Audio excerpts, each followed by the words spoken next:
하나님께서 오늘 아침 우리에게 주신 말씀 마태복음 6장 25절에서 34절의 말씀입니다. 마태복음 6장 25절. 그러므로 내가 너희에게 이르노니 목숨을 위하여 무엇을 먹을까 무엇을 마실까 몸을 위하여 무엇을 입을까 염려하지 말라. 목숨이 음식보다 중하지 아니하며 몸이 의복보다 중하지 아니하냐. 공중의 새를 보라. 심지도 않고 거두지도 않고 창고에 모아 들이지도 아니하되 너희 하늘 아버지께서 기르시나니 너희는 이것들보다 귀하지 아니하냐. 너희 중에 누가 염려함으로 그 키를 한 자라도 더할 수 있겠느냐. 또 너희가 어찌 의복을 위하여 염려하느냐. 들의 백합화가 어떻게 자라는가 생각하여 보라. 수고도 아니하고 길쌈도 아니하느니라. 그러나 내가 너희에게 말하노니 솔로몬의 모든 영광으로도 입은 것이 이 꽃 하나만 같이 못하였느니라. 오늘 있다가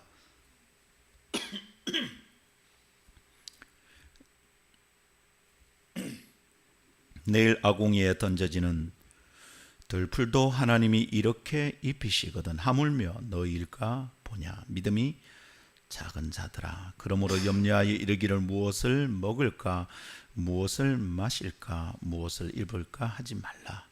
이는 다 이방인들이 구하는 것이라. 너희 하늘 아버지께서 이 모든 것이 너희에게 있어야 할 줄을 아시느니라. 그런즉 너희는 먼저 그의 나라와 그의 의를 구하라.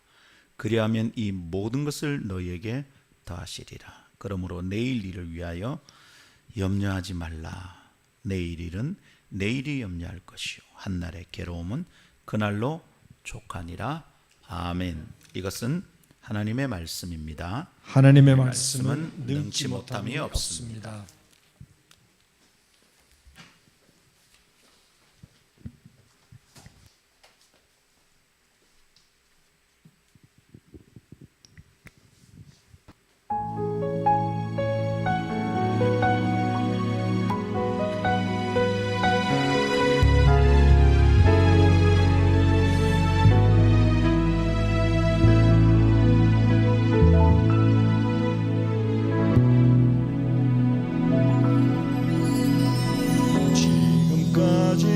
지내온 것은 주의 은혜라.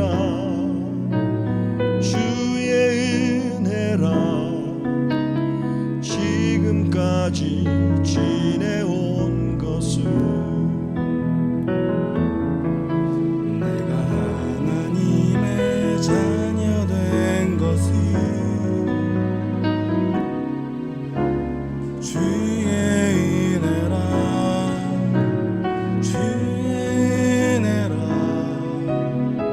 하나님의 자녀 된 것은 주의 은혜라.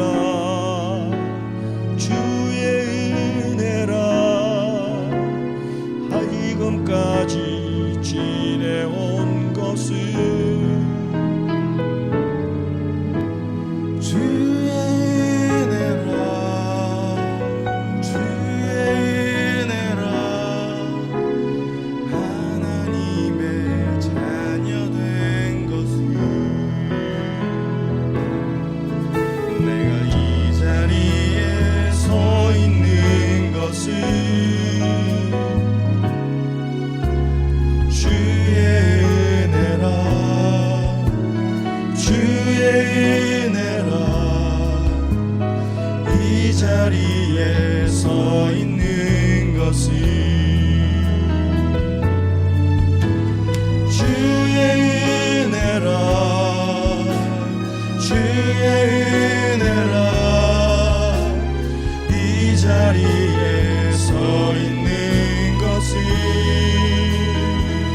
자녀 된 것을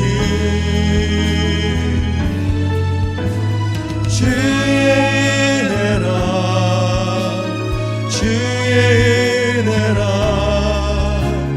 하나님의 자녀 된 것을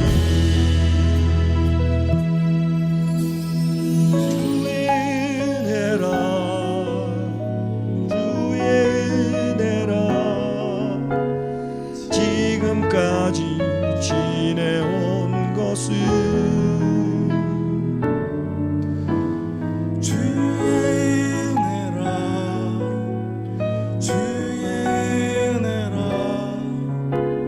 지금까지 지내온 것을 지금까지 지내온 것을 아멘.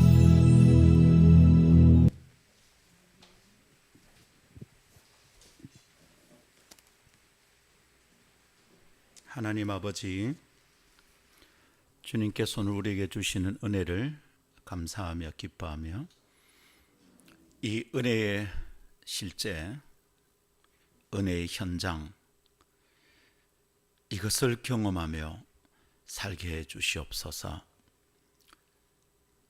주일날 깨닫는 것과 6일 동안 살아가는 것이 너무 판이하게 달라서 어디쯤에서 내가 예수 믿는 사람처럼 보일지 안타까울 때가 한두 번이 아닙니다. 하나님, 7일 동안의 삶 전체가 믿음의 평균치가 높아지는, 영적 건강의 상식 수준이 높아지는 하나님의 사람으로 살게 주옵소서. 사모하며 오늘도 말씀을 기다립니다. 하나님 말씀을 들을 때 말씀이 비춰지는 곳을 들여다보면 엉뚱하기 그지없고 삐뚤어지고 울퉁불퉁한 것을 깨닫습니다. 하나님의 말씀이 사람의 생각을 이기는 줄 믿습니다. 오늘 말씀 가운데서 저희의 고집이 꺾이고 쓸모없는 생각들이 떠나가고 의심과 염려가 십자가에 못 박히는 복된 일이 일어나게 하옵소서. 감사합니다. 존귀하신 주 예수님 이름으로 기도하옵나이다. 아멘. 할렐루야. 사람들의 염려는 대개 실제로 일어나지 않는 일에 대한 것이 한 40% 정도 되고요. 30% 정도는 과거에 이미 일어났던 일들, 지금은 상관없는 일에 대하여 염려를 한답니다. 70%가 지금 여기에서 대체로 실제와 상관없는 일을 붙들고 마음의 에너지를 낭비하고 있다는 것이지요. 효과적으로 내 마음을 사용하고 내 인생을 꾸려간다면 효과적인 마음 사용법으로 염려는 아주 엉뚱한 방식인 셈입니다. 염려로는 내 문제를 풀어낼 수도 없고 염려로는 지금 현실에 있는 내 삶을 망칠 수밖에 없다, 이런 의미인 거죠. 그런데도 우리는 습관처럼 염려를 합니다. 염려를 선택해서 하는 경우가 없어요. 염려하고 있다가 보면 압니다. 내가 염려하고 있구나. 습관이에요. 본능 같은 건가 모르겠어요. 염려를 삶에서 쉽게 떼어내지 못한 채 살아갑니다. 안타까운 일입니다.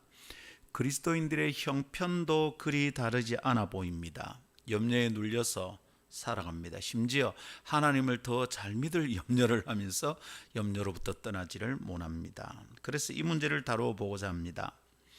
염려로는 아무것도 이루어낼 수 없음을 생각하며 극복해 내야겠습니다. 10월 내내 염려에 대한 묵상을 이렇게 다루고 있는 까닭이기도 합니다. 한번 따라합시다. 그리스도인은 염려하지 않습니다. 아주 중요한 말입니다. 그리스도인은 염려하지 않습니다. 때로 여러분, 이 쉬운 말들을 깨닫지 못해서 허덕입니다. 그런데 어느 날 아주 쉬운 명제 하나를 딱 깨닫고 그렇구나 생각하는 순간 그동안 매여있던 일로부터 자유케 됩니다. 그리스도인은 염려하지 않습니다. 이 말 한마디가 우리를 새롭게 할 수도 있습니다. 할렐루야. 우리는 염려하지 말아야 합니다. 그것이 우리 주님의 가르침이기 때문입니다. 언제나 그렇지만 이번에도 우리는 주님의 말씀의 능력을 믿어야겠습니다. 말씀을 믿고 순종하는 자들에게 주님은 스스로 그것이 당신의 말씀이라는 것을 증명해 내십니다. 내가 걱정할 필요가 없어요. 이게 말씀이라는데 이대로 살면 이게 안 되면 어떻게 하지? 걱정할 필요 없어요. 주님 스스로 그것이 주님의 말씀이라는 걸 증명하십니다. 우리는 뭘 하면 돼요? 주님은 말씀하시고 우리는 순종하면 돼요. 이게 하나님의 말씀이란 것이 사람들에게 제대로 전달이 안 되면 걱정할 필요 없어요. 우리는 그냥 순종하면 돼요. 할렐루야. 주님은 염려하지 말라는 이 말씀 속에서도 스스로 이것이 주님의 말씀이라는 걸 증명하실 겁니다. 그리고 그 말씀 안에 능력이 있다는 것도 스스로 증명하실 것입니다. 우리는 염려하지 말고 순종합시다. 순종하는 자들은 말씀의 능력을 경험하고 누리게 될 겁니다. 이전에도 그랬고 지금도 그렇습니다. 모세도 그랬고 루터도 그랬고 오늘 여기 있는 우리도 그럴 것입니다. 그래서 이번에도 우리는 담대하게 주님의 말씀을 믿음으로 받고 염려하지 않도록 합시다. 아멘. 근데 말입니다. 염려하지 않아야겠다 생각하지만 염려가 쉬이 사라지지 않는 게 우리의 삶입니다. 다시 염려가 돼요. 그래서 염려하지 않아야겠다, 어떻게 염려하지 않지 하는 것을 염려하고 있습니다. 염려하지 않아야 하는데 자꾸 염려가 됩니다. 여러분 이거 어떻게 할까요? 그것이 염려거리라면 참 우습습니다. 염려하지 않아야 하는데 염려하지 않아야 한다는 것을 염려한다. 얼마나 웃깁니까? 그래서 오늘은 그런 주제를 다루도록 합시다. 어떻게 하면 염려를 극복할 수 있습니까? 염려하지 않아야 되겠는데 아무리 생각해도 어떻게 해야 될지를 모르겠다. 어떻게 하면 염려하지 않고 살 수 있는지 오늘은 그 방법에 대해서 함께 배우도록 합시다. 염려하지 않을 수 있는 성경적 방법이 있을까요? 있습니다. 하나님은 명령만 하지 않습니다. 하나님은 명령하실 뿐만 아니라 약속을 주시고 명령을 지킬 수 있는 은혜를 함께 주십니다. 우리 가운데 은혜의 방편이 허락된 줄 믿고 말씀 안으로 함께 나아가 봅시다. 세 가지 정도 염려 극복 방법이 있는 것 같습니다. 첫 번째, 하나님의 말씀을 깊이 묵상함으로 염려를 극복합니다. 두 번째, 하나님의 능력을 신뢰함으로 염려를 극복합니다. 세 번째, 하나님과의 관계에 집중함으로 염려를 극복합니다. 할렐루야. 세 가지 말씀 나눌 때 구체적으로 우리의 삶에 스며들고 생각을 장악하고 생각을 붙드는 말씀이 우리 속에 또렷이 자리를 잡게 되기를 바랍니다. 첫 번째 따라합시다. 하나님의 말씀을 깊이 묵상함으로 염려를 극복합니다. 첫 번째 염려를 이겨내는 비결이 여기에 있습니다. 하나님의 말씀을 깊이 묵상함으로 염려를 극복합니다. 그럼 거꾸로 자주 염려하고 염려가 습관처럼 되어 있는, 염려로부터 헤어나지 못하는 사람은 어떻다는 겁니까? 하나님의 말씀을 깊이 묵상하지 않고 있다, 이 말이죠. 여러분 가만히 관찰해 보십시오. 염려하는 사람들이 주님의 말씀을 붙들고 주님의 말씀으로 자기의 삶을 해석하고 있는 것을 본 적이 있습니까? 없습니다. 염려하는 사람들은 상황으로, 주변의 형편으로 자기를 자꾸 해석하려고 합니다. 말씀으로 자기의 상황을 해석하는 순간 염려는 사라지는 것이죠. 할렐루야. 염려를 이기는 첫 번째 방법은 하나님의 말씀을 깊이 묵상하는 것입니다. 자, 우리 지난 시간에 염려한다는 말의 헬라어 단어가 뭐라고 그랬습니까? 메림나오라고 그랬습니다. 한번 따라해 볼까요? 메림나오. 메림나오는 무슨 뜻이랬습니까? 마음이 나누어지고 생각이 갈라진다는 그 원어적인 뜻이 있다 그랬습니다. 마음이 갈라지고 생각이 갈라지고 무엇에서 갈라진다고요? 하나님의 백성의 마음과 생각이 하나님의 뜻과 하나님의 마음에서부터 갈라지게 되는 건다. 그렇게 갈라져 나오면 염려가 시작된다는 거예요. 내가 하나님의 뜻을 생각하고 하나님의 마음을 생각할 때 염려가 없어요. 그런데 내가 하나님의 뜻과 마음과 하나님의 생각으로부터 갈라져 나오면 그때부터 염려가 그 틈 사이에 끼어들기 시작합니다. 그래서 우리는 거꾸로 해야 되겠습니다. 우리는 하나님의 마음과 생각에서 갈라지지 않도록 하면 되겠습니다. 그렇게 갈라지는 것이 염려의 출발이라면 우리는 어떻게 염려를 이기면 됩니까? 하나님의 마음과 생각에서 그분의 뜻에서 갈라져 나오지 않도록 해야겠습니다. 내 생각이 하나님의 생각이 되도록 하는 거죠. 하나님의 뜻이 내 마음의 중심이 되도록 하는 것입니다. 할렐루야. 거기서 우리는 염려를 극복하는 첫 번째 방법을 깨닫게 됩니다. 염려를 극복하고 이겨내기 위해서는 하나님의 생각에 집중해야 한다는 겁니다. 염려를 극복하려면 하나님의 뜻에 집중해야 된다는 거예요. 염려를 어떻게 이기는가? 지금 염려천지인 이 상황을 어떻게 이겨내는가? 이 상황을 바라보시는 하나님의 뜻에 집중하는 겁니다. 이 상황을 주님은 어떻게 보실까를 생각하는 것입니다. 거기서 염려는 사라집니다. 그러나 염려가 끝나지 않는 사람들, 조금 전에 그래 이러면 되겠다 그러고 또 염려하는 사람들, 왜 이럴까요? 하나님의 말씀, 그분의 뜻으로 이 상황을 보고 있지 않아서 그런 것이죠. 그리스도인은 염려하지 않습니다. 그렇다면 염려하지 않으려면 어떻게 합니까? 하나님의 말씀을 묵상하고 깊이 묵상하여 내 생각과 마음이 하나님의 말씀에 푹 접고 깊이 잠기도록 하는 것이 중요하겠습니다. 얄팍하게 성경이 이렇다더라 저렇다더라 하는 것으로는 염려를 이기지 못합니다. 왜냐하면 우리의 염려가 정말로 오래됐기 때문입니다. 우리 염려하는 습관이 굉장히 뿌리가 깊기 때문입니다. 그러니까 여러분, 성경 나도 안다고, 염려하지 말라는 말씀이 있다는 거 나도 안다고 그딴 소리 하시면 안 돼요. 그런 것으로는 이길 수 없어요. 말씀을 내가 붙잡고 묵상하고, 그래서 내 생각과 마음이 하나님의 생각과 뜻에 푹 잠기고 아주 깊이 젖어드는 이 묵상의 훈련이 필요한 것을 믿습니다. 자, 마태복음 13장 우리가 지난 시간에도 계속 함께 다루었습니다만은 마태복음 13장은 그 장의 별명이 뭐죠? 비유장입니다. 비유가 나와요, 그죠? 7가지 비유가 쭉 나오는데 그 마태복음 13장 비유장에서 굉장히 중요한 비유, 씨 뿌리는 비유 우리가 압니다. 4가지 밭에 뿌려진 씨앗에 대한 비유를 우리가 이미 배웠습니다.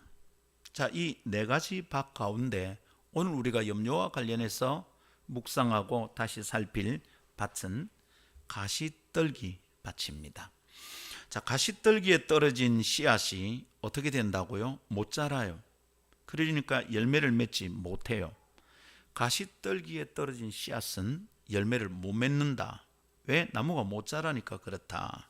그 이유를 주님께서 친히 해석해 주셨습니다. 이유가 뭐였습니까? 나무가 씨앗이 이래 싹이 나서 자라다가 가시에 막혀서 그렇다는 겁니다. 가시가 뭡니까? 주님은 정확하게 가시를 1:1로 대응해서 비유를 해석하십니다. 가시는 세상의 염려와 재리의 유혹이라 그랬습니다. 세상에 있는 일들을 염려하고 재리의 유혹, 돈을 좀 더 많이 벌 것 같은 욕심에 흔들리다가 이 씨앗이 못 자란다, 열매를 못 맺는다 이 말입니다. 씨는 뭐죠? 하나님의 말씀. 밭은 말씀을 받는 사람의 마음입니다. 이것이 주님 우리에게 가르쳐주신 이 비유의 핵심적인 해석입니다. 씨앗은 하나님의 말씀. 그러니까 씨앗은 변동이 없어요. 길가에 떨어지는 것이나 가시떨 좋은 밭에 씨앗은 항상 동일해요. 그런데 열매가 달라져요. 그러면 씨앗 때문이 아닌 거죠. 뭐 때문이에요? 밭 때문이에요. 사람의 마음 때문이에요. 어떤 사람의 마음은 열매를 30배, 60배, 100배를 맺어요. 주일날 말씀 듣고 나면 이게 주중에 그냥 폭발적으로 말씀이 역사해요. 어떤 사람은 은혜가 넘쳐요. 말씀 때문에 기쁨이 있고 말씀 때문에 힘을 느낍니다. 말씀의 능력이 이 사람을 이끌고 가는 게 보여요. 근데 똑같은 말씀을 들었는데 어떤 사람은 똑같은 교회 같은 목사님의 설교를 같은 자리에서 들었는데 어떤 사람은 하나님의 말씀이 그 사람 속에서 아무 일을 못 해요. 씨앗은 동일해. 내 마음이 달라. 말씀을 받는 마음밭이 달라서 그래요. 말씀을 받는 마음밭이 가시떨기 같은 사람은 염려에 쩔어 있는 사람이고 재리의 유혹에 늘 흔들리는 사람이다, 이 말입니다. 신앙을 지키고 가다가 부딪히는 상황에 대한 염려가 훅 들어오면 이번 주에 들었던 말씀이 뭔지 다 사라지는 거죠. 여러분, 이게 큰 일입니다. 자, 씨를 뿌리는 분은 우리 주님이시겠죠. 씨를 뿌리는 자의 마음은 한결같습니다. 씨앗이 자라서 열매 맺게 되는 것, 이 씨앗의 결과가 생기는 것, 이게 씨 뿌리는 자의 소망이고 뜻입니다. 우선 우리 주님의 뜻이 그렇고요, 설교자의 소망이 그럴 겁니다. 담임 목사는 성도들이 이번 한 주간 이 말씀을 듣고 어떻게 살 것인가에 대한 기대가 가득합니다. 이 교회 담임 목사인 김상건 목사는 이번 주일에 받은 말씀을 들고 살다가 은혜가 있어서 단톡방에 올리는 글들이 왁자지껄해지기를 기대합니다. 이 말씀을 받아서 살다가 한 3일 살다가 나눌 은혜가 너무 많은 거예요. 그래서는 목장 모임이 모이지 마라 그래도 모이고 싶어서 그 말씀을 나누고 피차간 나누는 말씀의 묵상의 은혜의 흔적을 들을 때 목사 설교를 들으면서 받는 은혜보다 성도의 나눔 속에서 더 큰 은혜를 받는 그런 교회가 되는 것, 우리 교회가 그렇게 되는 것이 여러분의 담임 목사인 김상근 목사의 소망입니다. 설교를 했는데 아무 일도 일어나지 않기를 기대하는 목사는 세상에 없습니다. 그 목사를 통하여 하나님께서 어떤 말씀을 전달하실 때 하나님 아버지께서 이번 한 주간 이 교회 안에서는 아무 일도 일어나지 않을 거야, 그렇게 기대하지 않으시는 거예요. 씨 뿌린 자는 씨가 싹을 틔우고 나무가 자라서 열매 맺게 되는 것이 씨 뿌리는 자의 소망이고 뜻인 줄 믿습니다. 그런데 열매 맺지 못하고 자주 실패합니다. 한 주간 내내 무슨 말씀을 들은지 생각도 하지 않고 살아갑니다. 그냥 재리의 유혹에 흔들리고 세상의 염려에 푹 젖어서 살아갑니다. 열매 못 맺습니다. 왜 그렇습니까? 밭의 문제죠. 마음의 문제예요. 가시떨기 같은 밭은 세상의 염려와 재물에 대한 생각 때문에 열매를 못 맺는답니다. 주님이 친히 해석하셨으니까 나는 생각이 다릅니다, 그런 소리 하면 안 됩니다. 내가 지금 열매를 맺지 못하는 이유 중에 하나가 여기 정확하게 있습니다. 1년 내내 아무리 살아도 나 때문에 예수 믿는 사람이 한 명도 생기지도 않고 1년 내내 살아도 내 속에 있는 영적 습관의 변화나 성장이 없다면 다른 이유를 찾으면 안 됩니다. 성경은 상황이 어때서 누가 네한테 뭐 잘못 말을 해서 그렇다 이렇게 말하지 않습니다. 내 마음밭의 문제다, 주님이 말씀하시는 것에 집중해야 되겠습니다. 할렐루야. 왜 열매 맺지 못합니까?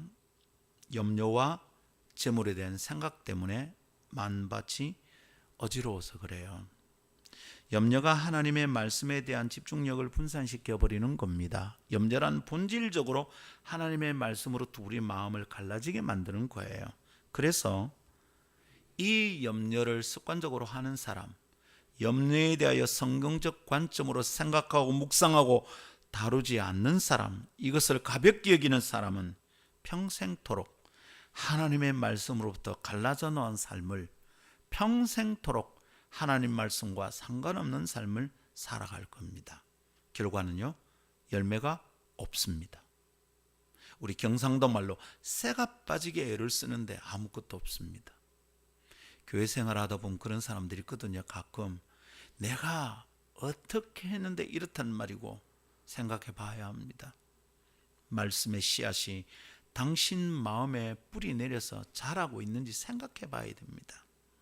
자, 이렇게 묵상을 하면 염려를 극복하는 방법은 그 씨 뿌리는 비유 안에 들어있다는 걸 알겠어요. 염려는 하나님의 말씀에 집중하게 될 때 사라진다는 거예요. 염려하는 것과 하나님의 말씀이 일하는 방향이 정반대예요. 사뭇 달라요. 염려하는 사람은 하나님의 말씀이 일하는 방향과 거꾸로 가고 있는 거예요. 염려하게 되면 하나님의 말씀에서부터 갈라진 마음이 내 속에 점점 커지고요. 하나님의 말씀에 집중하면 염려가 점점 사라지게 됩니다. 염려와 같은 길을 걸으면서 염려를 떨쳐내려고 한다면 그건 어리석은 기대입니다. 그 친구를 좋아하고 같은 길을 걸어가면서 이 친구와 사이가 나빠질 그런 게 어디 있어요.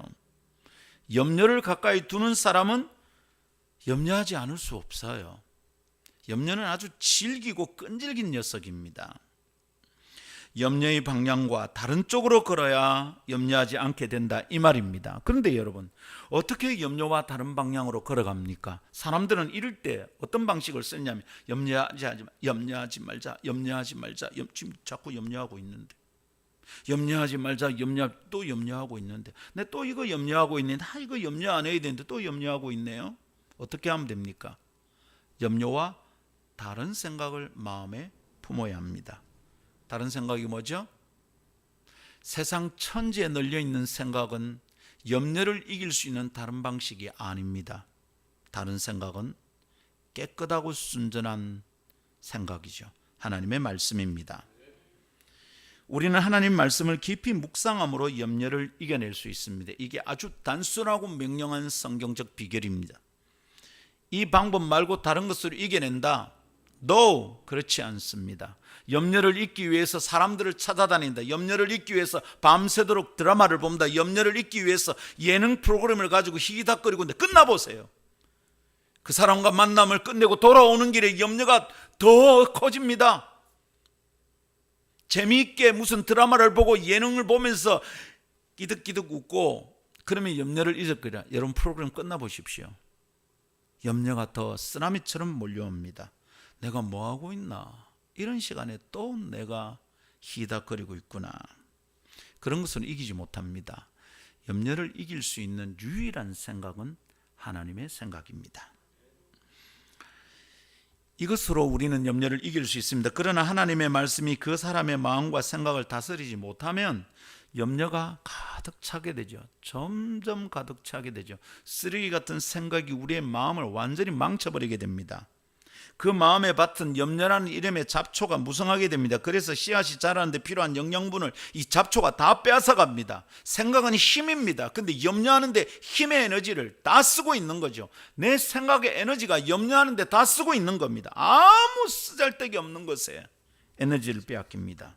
그렇다면 여러분, 염려하지 않으려고 애를 쓸 것이 아니라 하나님의 말씀을 묵상하도록 해야 합니다. 목사는 또 말씀 얘기하는구나. 그렇죠. 목사가 말씀 얘기 안 하면 누가 합니까? 절에 스님이 합니까? 길거리에 노숙자가 합니까? 누가 합니까, 여러분? 들으십시오. 뻔한 얘기라고 듣는 순간 여러분의 영혼은 망합니다. 하나님의 말씀을 깊이 묵상할 때 염려를 이길 수 있습니다. 하나님 말씀에 힘이 있습니다. 하나님은 말씀으로 온 세상을 창조하셨고요. 히브리서의 말씀을 보니까 말씀의 힘이 세상의 모든 궤도를 붙들고 있답니다. 주님이 이 말씀의 힘을 놓아버리면 어떻게 됩니까? 세상은 베드로 사도가 말한 대로 휘리릭 말려서 온 우주의 종말이 오는 것입니다. 달과 별들 사이에 인력이 적당히 작용해서 세상은 궤도를 통해서 궤도를 유지하며 돈다고 말하지만 성경은 그래 말하지 않습니다. 말씀이 우주의 모든 행성을 붙들고 있으니까 우주가 안전하다고 얘기합니다. 하나님의 말씀으로 만들어진 온 우주, 별과 달과 지구, 이 행성들이 하나님이 있으라 한 그 말씀대로 지금 궤도를 유지하고 있는 것입니다. 말씀에는 능력이 있습니다. 말씀대로 없는 것을 있게 하셨고요. 말씀으로 죄인을 용서하셨습니다. 말씀으로 병을 낫게 하셨습니다. 놀라운 하나님의 능력이 말씀 속에 녹아져 있는 것입니다. 여러분, 그래서 능력이 가득 녹아져 있는, 능력이 충만한 하나님의 말씀을 붙드는 자들은 오늘도, 그 말씀을 붙드는 자들은 오늘도 그 말씀의 능력을 경험하게 됩니다. 이 능력의 말씀을 품고 살아가면 온갖 잡다한 생각을 이겨낼 수 있습니다. 온갖 잡다한 상황 속에서 밀리는 염려의 쓰나미를 떨쳐낼 수 있는 줄 믿습니다. 그래서 목사는 그렇게 주장하고 성도들이 따라 살기를 원하는 선언을 자주 합니다. 뭐죠? 하나님의 말씀이 사람의 생각을 이깁니다. 말씀을 묵상하고 깨닫고 하나님에 대해서 배우면서 김상곤 목사 마음에 또렷이 새긴 생각입니다. 이거다, 이거. 하나님의 말씀이 사람의 생각을 이깁니다. 여러분, 하나님의 말씀을 묵상하고 그 말씀을 붙들지 않는 사람들이 얘기를 하면 가만히 들어보십시오. 잡다합니다, 말이. 생각이 진짜 잡동산입니다. 굉장히 지식이 많은 것 같고 책도 많이 읽어서 똑똑한 것 같은데 가만히 들어봅시다. 향방이 없어요. 복잡하고 잡다해요. 이 사람이 이 생각과 이 말로 무슨 유익이 있을까 싶습니다. 그래서 제가 자주 말을 합니다. 말을 많이 하지 않아도 된다고. 기도, 대표기도 할 때 말 많이 안 해도 된다고. 이것저것 많이 구하지 않아도 된다고. 한 번 기도에 무슨 오늘 그래 많이 말을 할까요? 딱 한 가지만 집중해서 해요. 하나님, 이번 주에는 이 기도입니다. 이루어 주십시오. 기도의 능력의 관건은 집중력이 있어요. 뭐라고 그러십니까? 불의한 관원이라도 과부고 와서 구하면 들어준다고. 이게 기도의 능력입니다. 하나님, 이번 주에는 이겁니다. 또 그거 구하고, 또 그거 구하고, 또 그거 구하고. 말 많이 안 해도 됩니다. 아멘. 하나님의 말씀이 사람의 생각을 이깁니다. 하나님의 말씀 안에는 능력이 있습니다. 그런데 이 하나님의 말씀을 가까이 하지 않으니 내 생각이 제 맘대로 날뛰는 겁니다. 염려천지가 되는 겁니다. 염려에 꽁꽁 묶여서 인생을 망치는 겁니다. 그러니 성도 여러분, 하나님의 말씀을 깊이 묵상합시다. 자, 그렇다면 그리스도인에게는 말씀을 가까이 하는 습관이 필요하고 말씀을 붙드는 힘이 필요합니다. 뭐가 필요하다고요? 말씀을 가까이 하는 습관이 필요하고, 두 번째는요, 말씀을 붙드는 힘이 필요합니다.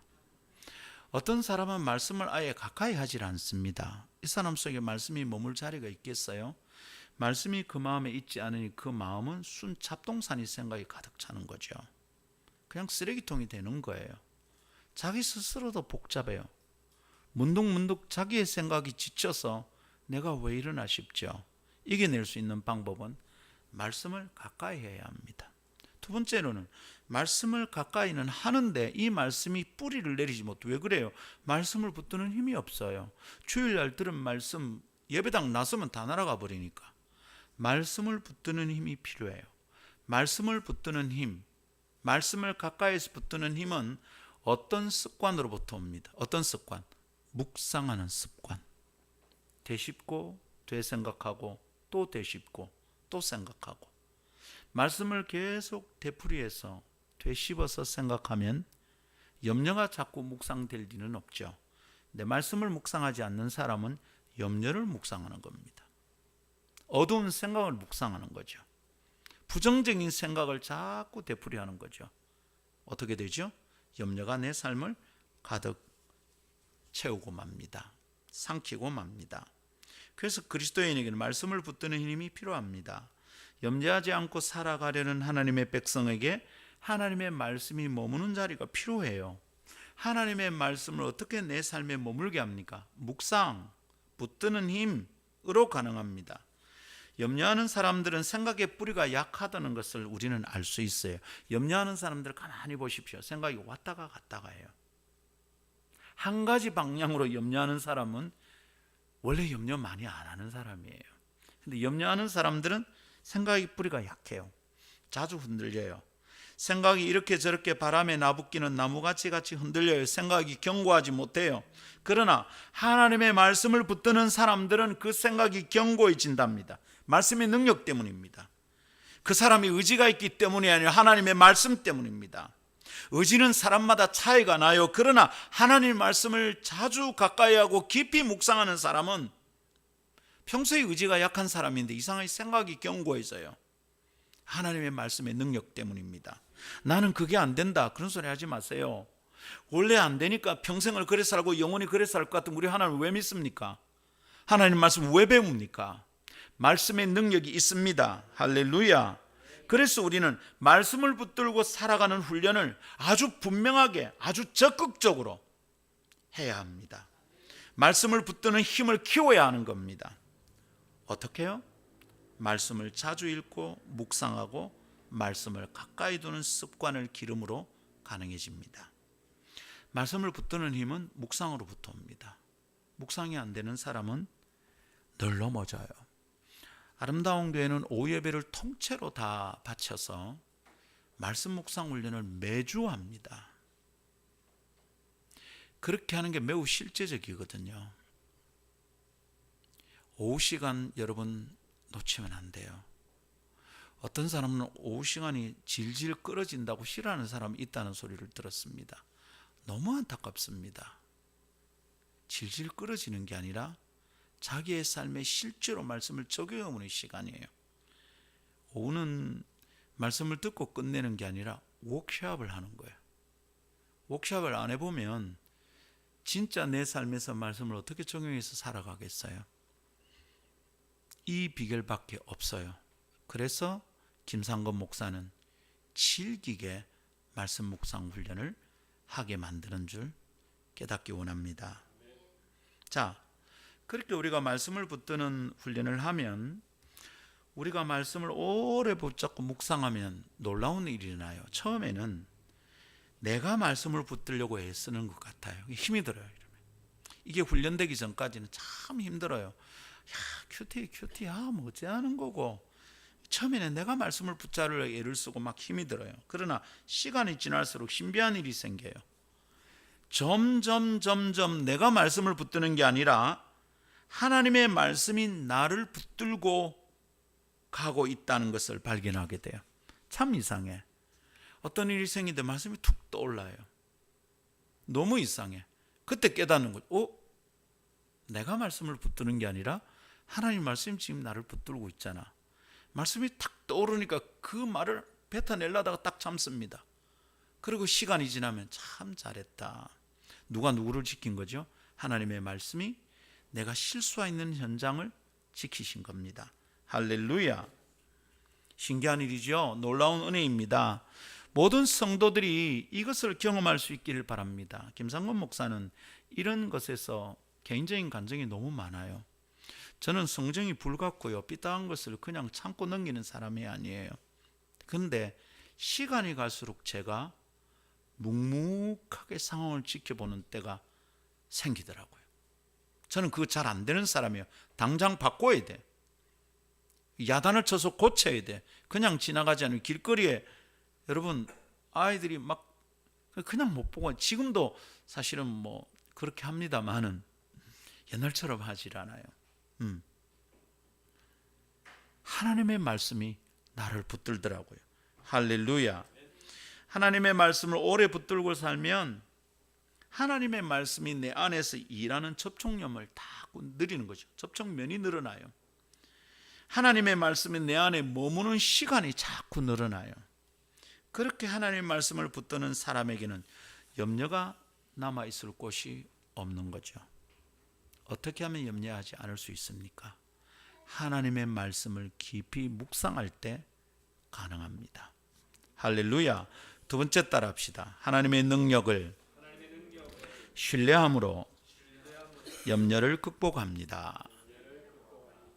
염려를 이겨낼 수 있는 첫 번째 방법은 하나님 말씀을 깊이 묵상해서 내가 말씀을 붙들고 말씀이 나를 붙드는 상황이 오면 염려할 만한 형편 속에서 이겨낼 힘을 얻게 됩니다. 두 번째 비결은 뭐냐?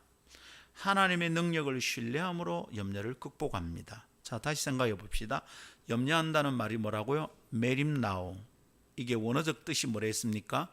메리조, 나누어지다와 누스, 마음이 합쳐진 말이라 했죠. 그래서 마음이 막 갈라지는 거예요. 생각이 갈라지는 거예요. 무엇에서부터 마음이 갈라질까요? 첫 번째는 하나님 말씀에서 갈라지는 거죠. 두 번째는요, 하나님의 능력을 생각하고 믿는 마음이 갈라지는 거예요. 하나님의 어떤 능력을 가지신 분인가에 내 마음이 딱 집중하게 되면, 내 마음의 초점이 하나님 능력이 가 있으면 염려하지 않는다 이 말입니다. 염려를 극복할 수 있는 방법은 하나님의 능력을 신뢰함으로 이겨낸다는 거예요. 할렐루야. 자, 오늘 주님께서 마태복음 6장 말씀을 하시면서 두 가지 비유를 예를 들으셨어요. 하나는 뭐냐면 공중에 나는 새를 한번 봐봐. 들에 핀 백합화를 한번 봐봐.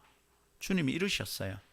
공중에 나는 새가 배고파서 뭐지 되나? 들에 핀 백합화를 봐봐. 스스로 지를 꾸미지 않아. 그런데도 아름답잖아. 이런단 말이에요. 여러분, 주님이 그러시면서 말합니다. 하나님이 공중에 나는 새도 먹이신 능력이 있고 하나님이 들에 핀 백합화를 아름답게 꾸밀 수 있는 능력이 있으신 분인데 하물며 포인트죠. 한번 따라합시다. 하물며의 신앙. 하물며의 신앙이 필요해요. 하물며. 자, 생각해 봅시다. 저는 어린 시절 나들이에 대한 기억이 두 가지가 있습니다. 하나는 초등학교 때 올백 받으면 엄마가 시장에 데려간다는 겁니다. 시장은 그때 우주였어요. 얼마나 그 부평동 시장, 자갈치 시장에 따라갔다가 제가 길도 한번 잃어버렸고 엄마를 놓치곤 했는데 너무 재밌어요. 이 뭐 오른발 이래 궁 굴리면 여기서 부기퉁 이거는 심벌저가 쨍 하는 그때 말로 동동구리무 장수. 동동구리무 이러면서 다니 너무 신기하고 뭐 이상한 가면 코주부 같은 가면을 끼고 쥐약 하시는 아저씨도 너무 신기하고 허리띠 빼가지고 뱀이야 뱀 하는 것도 너무 재밌는 겁니다. 근데 어머니가 그 시장에 데려가서 바나나를 처음 사주던 날, 그때 바나나 비쌌어요. 올백 받으면 데려간다 이래가지고 그때 또 내 자랑하는 것 같네. 사실을 설명할 뿐입니다. 자랑 아닙니다. 그 이제 바나나 먹던 기억이 나들이의 첫 번째 기억. 두 번째는 아버지하고 용두산 공원을 갔던 기억이 있습니다. 근데 아버지께서 비둘기에게 모이를 주려고 가게에서 비둘기 모이 봉투를 하나 사셨어요. 그 이제 그걸 돈을 주고 사서 이렇게 비둘기에 모이를 준다는 걸 처음 본 거죠. 근데 막 이렇게 주는데 비둘기가 모이는 겁니다. 너무 신기해요. 아버지가 네 손에다가 이렇게 모이를 놓고 있어 보래. 그 비둘기가 날아오는 게 무서워서 제가 놓았어요. 재밌는 겁니다. 한 봉지 다 썼어요. 그리고 아버지 눈치를 봤습니다. 아버지가 한 봉지 더 사주십니다. 그걸로 또 했습니다. 다 쓰고 나서 또 쳐다봤어요. 아버지 이러십니다. 야 이놈아, 저 가게에 있는 모이 다 가지고 풀어놔도 이 공중에 있는 이 날아다니는 비둘기 배부르게 먹일 수 없다. 그래 아버지가 돈 없다 그러시는 겁니다.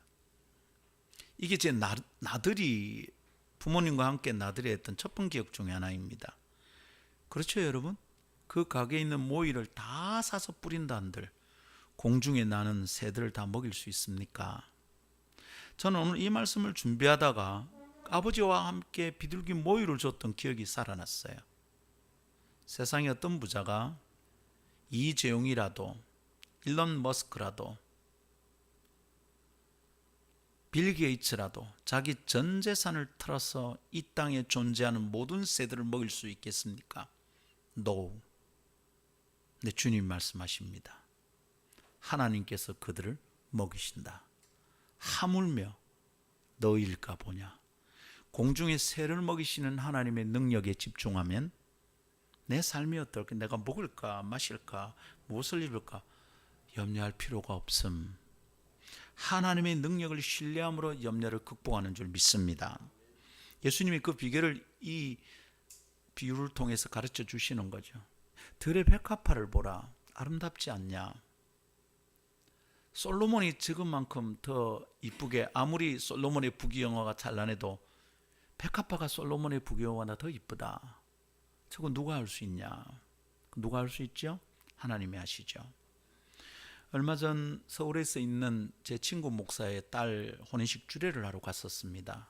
여러분 기억하시죠? 그때 서울에 주례하러 갔던 거. 호텔인데 왔다 그 호텔이 비싼 호텔이고요. 식장도 화려해요. 꽃 장식을 얼마나 많이 했는지. 꽃천지예요, 꽃천지. 그 꽃 장식인데 몇백만 원 들었답니다. 그리고 그 다 생화이니까 예식이 딱 마치고 나니 광고를 합니다. 여기 있는 꽃들 다 생화고 돈 들여서 한 거니까 꽃을 마음대로 가져가래요. 그래서 아내가 꽃 몇 개를 이렇게 뭉쳐서 가지고 나왔었습니다. 여러분 그 꽃으로 거기를 아름답게 장식하는데 수백만 원이 든답니다. 들의 백합화는요 무슨 돈이 들었습니까? 어떤 부자가, 빌 게이츠가 어떻게 온 세상을 그렇게 꽃으로 다 장식할 수 있습니까? 누가 할 수 있습니까? 아무도 없습니다. 그러나 우리 하나님은 하십니다. 할렐루야. 가뭄이 났습니다. 땅이 말라갑니다. 여기저기 정부가 펌프를 다 동원하고 지하수를 뚫어서 물을 뽑아내는데도 바짝 말라 있습니다. 그런데 여러분 하나님께서 비를 주시면 5분 안에 10분 안에 온 땅이 다 축축하게 졌습니다. 주님이 1시간만 그 스케일로 그냥 내리시면 세상에 홍수가 난다고 나는 하나님 전능하십니다. Almighty God, 엘 샤다이 하나님, 할렐루야. 이 하나님의 능력을 신뢰하면 염려를 극복할 수 있습니다. 그런데 우리의 마음이 하나님의 능력에 집중하는 생각으로부터 갈라지기 시작하면 염려가 떼거리로 파리떼처럼 모여드는 것이죠. 마침내 나를 삼켜버리고 말 겁니다. 염려는 어떻게 극복합니까? 하나님의 능력에 집중할 때 염려를 이겨낼 수 있습니다.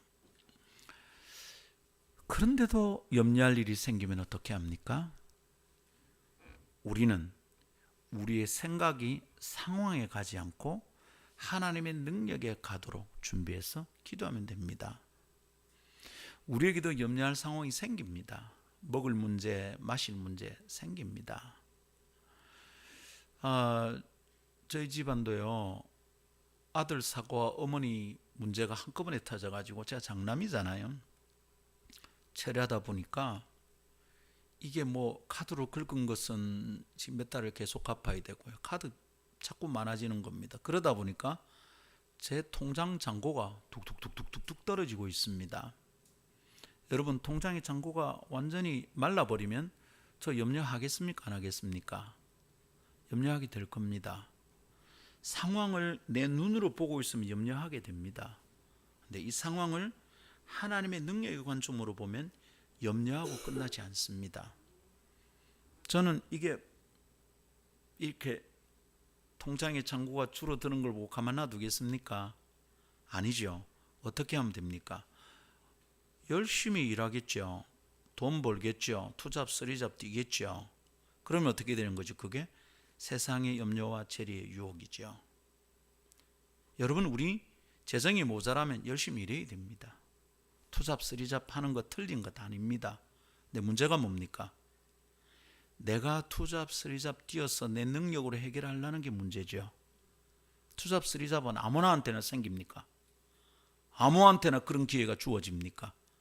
투잡, 쓰리잡 하지 않아도 되는 일거리가 생기는 것은 내 능력 때문이니까 NO! 조심해야 합니다. 그럴 때마다 마음을 다잡아야 됩니다. 하나님의 능력과 은혜가 이 일거리를 주시는구나. 그래서 내 생각이 자꾸만 주님의 능력에 붙어 있도록 여기서 갈라지 나오지 않도록 해야 되겠습니다. 통장의 잔고가 점점 줄어드니까 김 목사의 기도가 조금 더 깊어집니다. 하나님 도와주십시오. 저 사실 돈 문제 길게 기도하지 않습니다. 돈 문제를 길게 기도할 때 죄송합니다. 이런 표현을 한 번만 쓸게요. 쪽팔리는 걸 느껴요. 기도할 게 얼마나 많은데 내가 내가 돈 문제로 이렇게 시간을 보내나? 너무 죄송해요. 그래서 돈 문제 기도할 때는 대체로 이렇게 기도합니다. 하나님, 짧게 한 번만 아뢰입니다. 제 형편을 하시는 주님, 통장이 자꾸 비어갑니다. 도와주십시오. 끝. 길게 기도하지 않습니다. 사역 현장에서 필요한 것들 구할 때마다 항상 그랬습니다. 아주 단순하게 기도했습니다. 아이들 청소년 잡지 만드는데 돈이 110만 원이 딱 필요합니다. 기도실에 들어가서 단순합니다. 길게 할 거 없습니다. 하나님 110만 원, 하나님 110만 원 주십시오. 하나님 110만 원 주십시오. 확신을 주시고 평안을 주실 때까지 아주 단순하게 기도합니다. 하나님 110만 원. 근데 마음에 기쁨이 파고들어. 응답하셨구나. 뻘떡이나 집에 갔습니다. 저녁밥 맛있게 먹었습니다. 뭐 때문에 계속 염려할 겁니까? 이게 내 일입니까? 내 능력 한도 안에 있을 때는 염려하지 않고 합니다. 근데 내 능력을 벗어난 일이 벌어지면 우리가 염려하기 시작하잖아요. 내 능력을 벗어난 문제인데 왜 내가 염려합니까? 내게 해결할 수 없는 문제인데 왜 내가 염려하냐고요. 내 능력을 벗어난 일을 염려하면서 기가 한자나 자라게 할 수 있습니까? 우리에게는 이 힘이 없는 거예요. 내 능력을 벗어난 문제에 대한 염려는 내 관할이 아니에요. 하나님의 능력 안에 있는 문제입니다. 하나님의 능력을 신뢰함으로 염려를 극복할 수 있습니다. 오늘 이 메시지가 하나님의 음성으로 들리기를 축복합니다. 그렇게 하나님의 능력을 신뢰하고 기도하기 시작하면 내 마음이 하나님으로부터 떨어져 나오질 않습니다. 다 붙어 있습니다. 그러면 일어난 이 상황에 하나님의 뜻이 무엇인지가 자꾸 생각이 납니다. 하나님의 능력을 신뢰하고 기도하고 시작하면 마음이 갈라지지 않으니까 이 상황에 대한 하나님의 뜻이 뭘까? 하나님 이번에 이 일을 통하여 어떻게 영광을 받으실까? 하나님 이번에 이걸 얼마나 멋들어지게 풀어내실까? 그런 기대가 내 속에서 일어납니다. 염려와는 생각이 전혀 다른 것입니다. 하나님의 능력을 신뢰함으로 염려를 극복합니다. 마지막 세 번째 따라합시다. 마지막 세 번째가 참 풍성하게 우리 속에 나누어지기를 기대하는데 시간이 약간 좀 쫓기는 느낌이 듭니다. 오늘 해야 됩니다. 왜냐하면 다음 주에 종교개혁주일이고 염려에 대한 메시지를 마무리해야 되니까 종교개혁주일에 딱 맞아요. 칼 갈고 있습니다.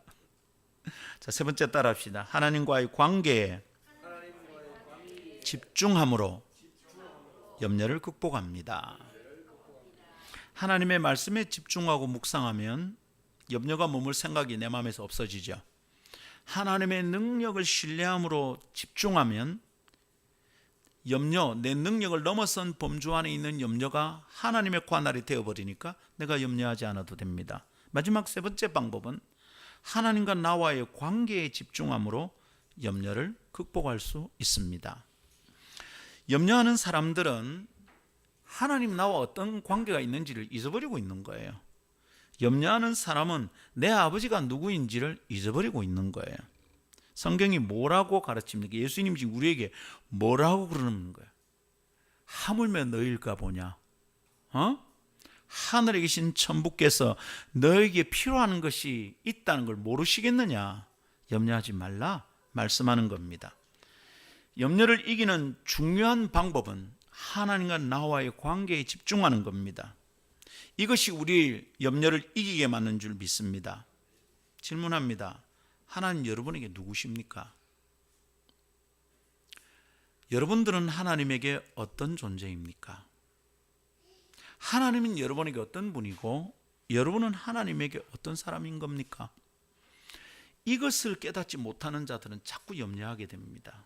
하나님 내 아버지십니다. 할렐루야. 나는 그분의 자녀입니다. 하나님 내 주인이시고 나는 주님의 종입니다. 주인이 종에게 일을 시키면서 종이 먹고 사는 문제를 다 해결하는 회사가 어디 있습니까? 그런 주인이 어디 있습니까? 주인이 종에게 일을 시키면 종은 주인이 주는 것을 먹고 살면 됩니다.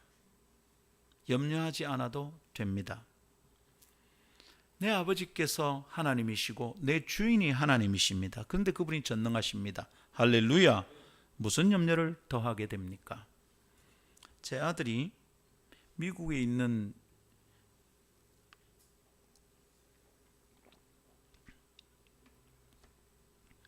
어느 음악학교에 진학을 하고 싶대요. 버클리. 다 아시죠, 여러분? 버클리. 근데 그때 당시에 1년 학비가 7만 달러, 8만 달러 이렇다는 겁니다. 거의 1억이에요. 생활비는 어떻게 하고? 그 얘기를 합니다. 그래서 제가 말했어요. 예를 들면 뭐 한 2, 3천만 원쯤 되면 그래 막 1년 탈탈 털어서 어떻게 1년을 한번 보내보자 이럴 수 있는데 8만 달러?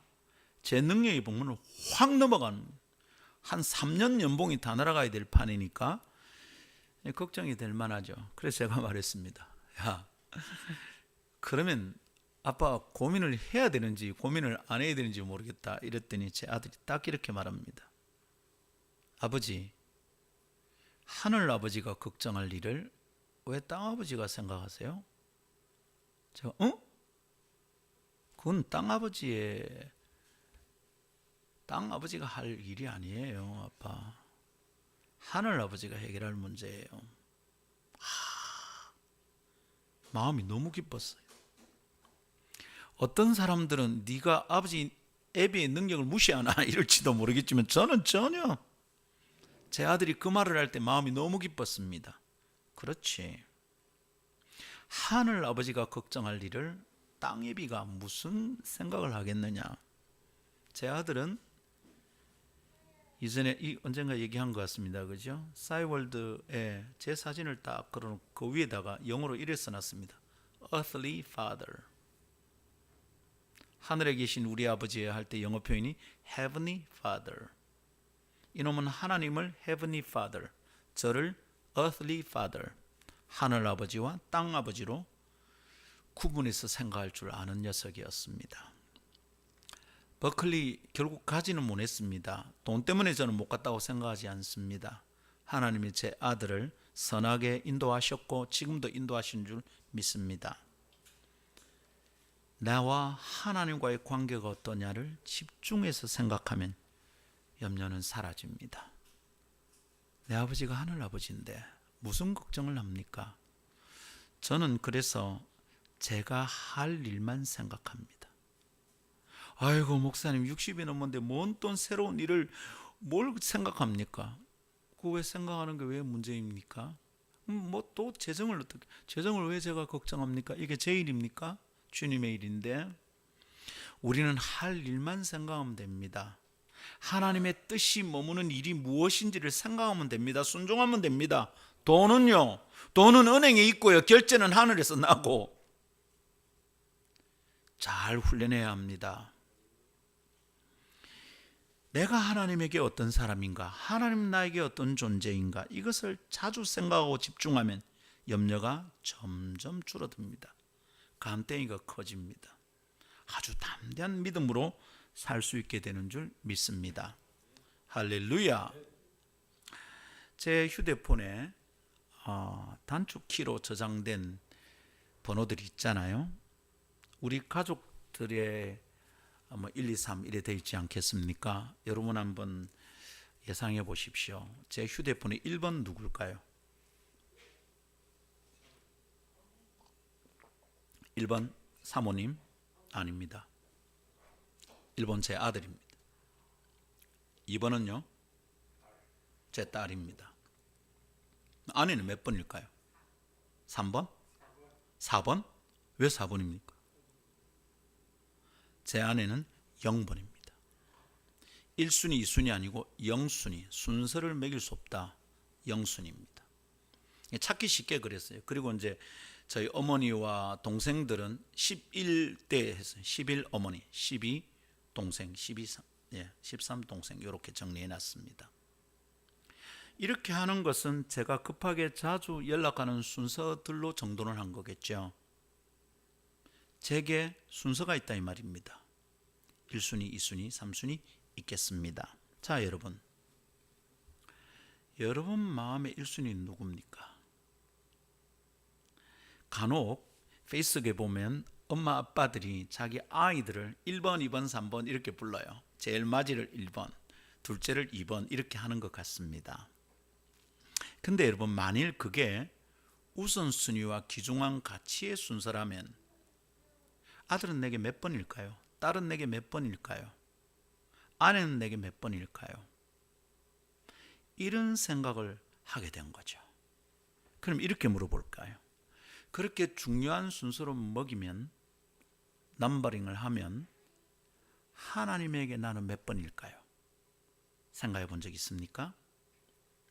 하나님이 나를 보실 때 나는 하나님의 중요도 순서로 볼 때 나는 몇 번일까? 김상건 목사는 부산에서 볼 때 몇 번쯤 될까요? 전필도 목사님 돌아가셨으니까 이제 순서에서 빠지고 한 칸 올라갔을까? 여러분, 저 번호 몇 번일까요? 여러분은 하나님께 몇 번입니까? 잘 생각하십시오. 하나님의 은혜를 묵상하면, 하나님이 나를 위해 아들을 내어주셨다고 생각하면, 하나님이 하나뿐인 아들을 내게 주셨다고 생각하면 하나님께 내 중요도는 몇 번이겠습니까? 죽어도 1번입니다. 살아도 1번입니다. 세상이 뒤집어져도 1번입니다. 모든 사람이 다 죽어가는 재난 속에서도 나는 1번입니다. 그런데 제가 제 아내를 생각하는 방식으로 생각하면, 아들을 내어주셔서 구원하신 하나님께 나는 몇 번이겠습니까? 영순위입니다. 영순위. 순서를 매길 수도 없습니다. 하나님과 나와의 관계에 집중하면 염려는 순식간에 사라집니다. 온 세상이 다 의인으로 가득 차 있고 딱 한 사람 나만 죄인이어도 하나님은 자기 아들을 죽이실 수 있었을까요? 중요한 질문이죠. 어느 날 어느 목사님이 강단에서 그 설교를, 그 질문을 하시는데 제 마음이 터질 것 같은 거예요. 여러분, 이 세상에 죄인이 딱 한 사람이 있는데 그게 당신이라면 하나님이 자기 아들 예수를 죽이셨겠습니까? 그 질문을 하는데 여러분, 이게 더 이상 그동안 어릴 때부터 듣던 성경 이야기와 완전 다른 겁니다. 완전 내 얘기인 겁니다. 제가 무릎을 꿇고 그 말씀을 받았습니다. 얼마나 울었는지 모릅니다. 가슴이 터져버렸어요. 주님 나를 사랑하시는구나. 그날 담대하게 제가 외쳤습니다. 예스! 온 세상에 다 의인이고 당신 혼자 죄인이라도 하나님은 자기 아들 죽이셨을까요? 예수님은 당신을 위하여 죽으셨을까요? 그날 믿어지더라고요. 예스! 얼마나 기쁜지. 하나님에게 나는 몇 번입니까? 이것을 묵상하고 생각하는 사람은 쓸데없이 염려하지 않습니다. 저를 아는 분들은 저를 보고 돈키호테 같다 그러기도 하고, 어떨 때는 불도저 같아 그러기도 합니다. 맞다 싶으면 돈이 있든지 없든지 그냥 가거든요, 제가. 그래서 아내를 많이 고생시켰습니다. 그런데 하늘에 가면 주님이 갚아주실 것이고 너무 걱정하지 않습니다.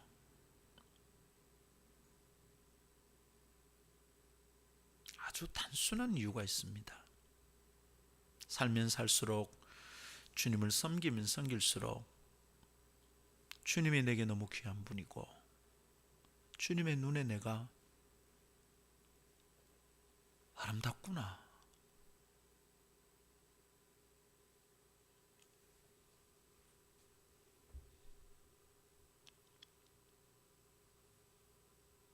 이 생각이 말입니다. 얼마나 힘나게 만드는지. 여러분, 개선할 침 스스로에게 잘 물어보십시오. 나는 하나님께 몇 번인가?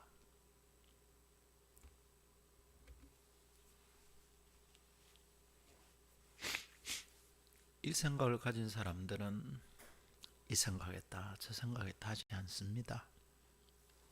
주님만 바라봅니다. 야고보서 1장 살아가는 동안에 여러 가지 시험을 만난다 그랬습니다. 그 여러 가지 시험 중에서 오히려 기뻐하랍니다. 왜냐하면 그것이 우리를 연단하고 우리를 온전케 한답니다. 그래서 기뻐하래요. 염려하지 말고 기뻐하라는 거죠. 그런데 그 다음 문맥에서 뭐라 합니까? 두 마음을 품은 자들은 풍랑에 있는 배와 같아요. 그래서 하나님께 무엇을 받을 것을 기대하지 마라. 두 마음. 염려죠, 염려. 마음이 갈라져서 어떨 때는 이러고 어떨 때는 저러고.